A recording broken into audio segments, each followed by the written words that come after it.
Hi guys, my name is Ian Crew.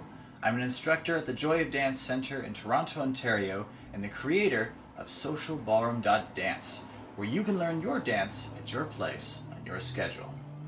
In any undertaking we make, dancing included, 99% of that time is going to be spent learning. In other words, making mistakes and learning how to do better.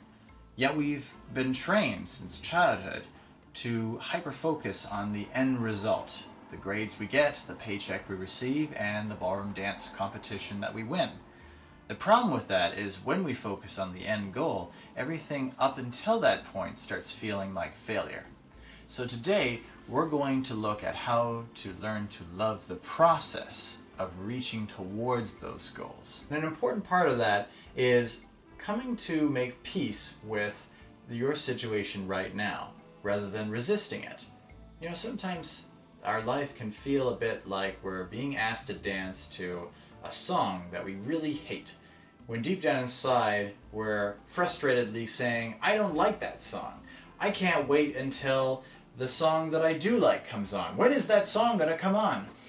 And ironically, the more we put our attention into the future, the less joy we can take from the present. So for example, a lot of the joy of ballroom dancing has nothing to do with the song that's playing at all.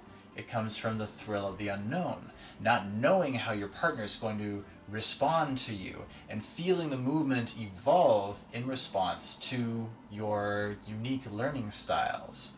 It's also really awesome when you feel that the dance that you're dancing right now has improved from the previous dance and the one before that. Also, sometimes you're going to get bored. I mean, sometimes we get bored when we're drilling the same step over and over again.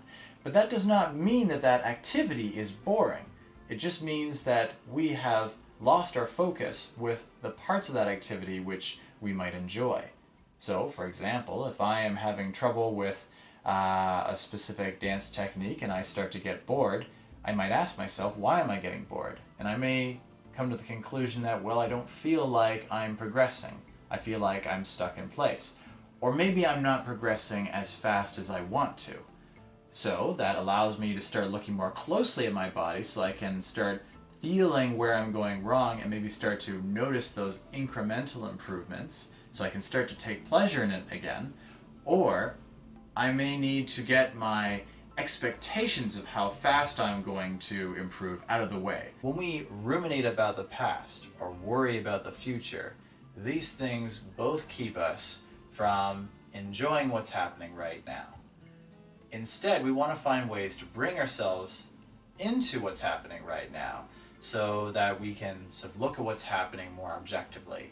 A good way to do that is by asking yourself the question, what at this very moment is lacking?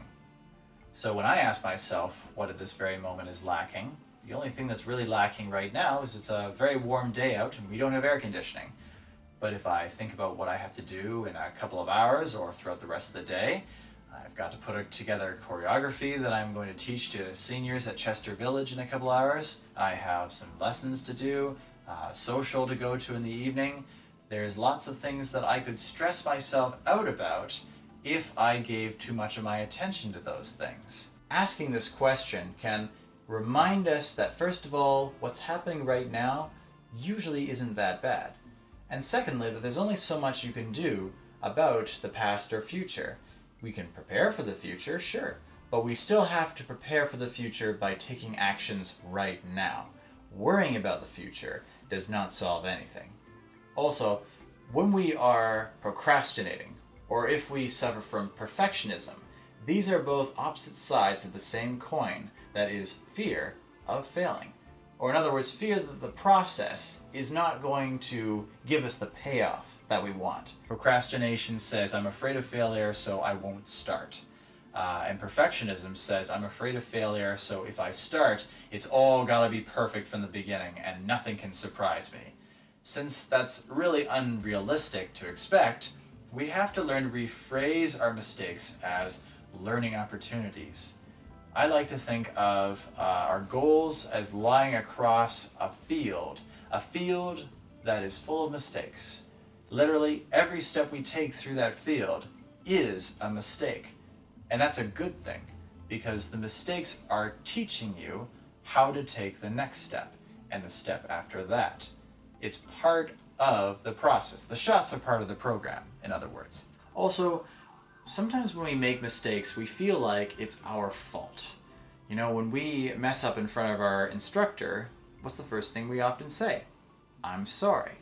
Sometimes I let my students know, if they've been messing up a step that they're trying for the first time, I just remind them that, you don't need to apologize. You've never done this step before, and I know you didn't get up this morning saying, hey, I think I'm going to mess with my instructor's day and start screwing up on purpose in front of him. And so this is not really something that's in your control. It's not about fault at all. It's part of the process. And finally, it's worth remembering that when we reach our end goal, there's nowhere to go but reaching for the next goal. So be okay with setting some goals that you may never reach. The important part is that when you're reaching for them, they help you develop and grow as a person, and that is where much of the joy of learning comes from. So I hope you enjoyed this talk. I hope it gave you some interesting food for thought. If you have any questions or comments about it, please message me on my Facebook fan page, Ballroom Dancers Anonymous, or you can email me at ian@SocialBallroom.Dance. Again, that's ian@SocialBallroom.Dance. Next week we're going to be talking to a life coach, somebody who has been very helpful for me, and we're going to be looking at self-sabotage, how we end up holding ourselves back from achieving our full potential. So happy dancing, and I will see you next time.